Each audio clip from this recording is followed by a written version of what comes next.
काय बोध घ्यायचा रे मित्रांनो या कथेतून? हा,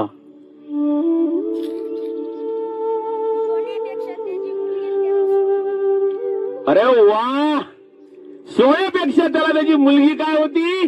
सोनं होती, सोने होती. एक नंबर रे. आणखी काय समजलं रे? हा, बापाचं प्रेम आपल्याला कळणार नाही आणि गाववाल्यांना वाटत होतं त्या पिशवीत सोनं बिना वा, पण त्यांना काय माहित त्या मुलीचं त्याच्यामध्ये अर्ध खाल्लेलं बिस्किट होतं. वा वा वा वा वा वा वा. मित्रांनो या कधीतून बोध हाच घ्यायचा आहे. कधी कधी माणूस एखादी अशी गोष्ट जपतो जी मूल्यवान जरी नसली, परंतु त्या गोष्टी मागे काय असतात?